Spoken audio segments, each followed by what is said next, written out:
کیا آپ جانتے ہیں کہ دنیا کے پہلے سکوں میں سے ایک پر شہد کی مکھی کی علامت تھی؟ کیا آپ جانتے ہیں شہد میں زندہ انزائمز ہوتے ہیں؟ کیا آپ جانتے ہیں دھاتی چمچ کے استعمال سے یہ انزائمز مر جاتے ہیں؟ شہد کھانے کا بہترین طریقہ لکڑی کی چمچ سے۔ اگر آپ کو کوئی لکڑی کا چمچ نہ ملے تو پلاسٹک کا چمچ استعمال کریں۔ کیا آپ جانتے ہیں شہد میں ایک ایسا مادہ ہوتا ہے جو دماغ کو بہتر طریقے سے کام کرنے پر مدد دیتا ہے؟ کیا آپ جانتے ہیں شہد زمین کی ان چند غذاؤں میں سے ایک ہے جو صرف انسانی زندگی کو برقرار رکھ سکتی ہے؟ کیا آپ جانتے ہیں شہد کی مکھیوں نے افریقہ میں لوگوں کو بھوک سے بچایا؟ کیا آپ جانتے ہیں ایک چمچ شہد انسان کو 24 گھنٹے زندہ رہنے کے لیے کافی ہے؟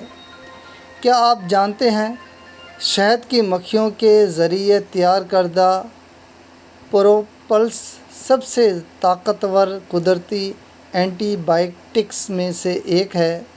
کیا آپ جانتے ہیں شہد کی کوئی ایکسپائری ڈیٹ نہیں ہوتی؟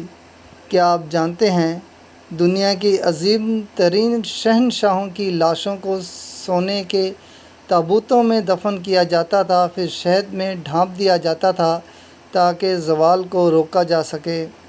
کیا آپ جانتے ہیں ہنی مون کی اصطلاح اس حقیقت سے آئی ہے کہ دولہا اور دلہن اپنی شادی کے بعد زرخیزی کے لیے شہد کھاتے تھے؟ کیا آپ جانتے ہیں کہ ایک شہد کی مکھی 40 دن سے کم جیتی ہے، کم از کم 1000 پھولوں کا رس چوستی ہے اور ایک چائے کے چمچ سے بھی کم شہد پیدا کرتی ہے، لیکن یہ ایک چمچ سے بھی کم شہد اس کے لیے زندگی بھر کا کام ہوتا ہے۔ شہد کی انتہائی قیمتی مکھیوں کا بے حد شکریہ۔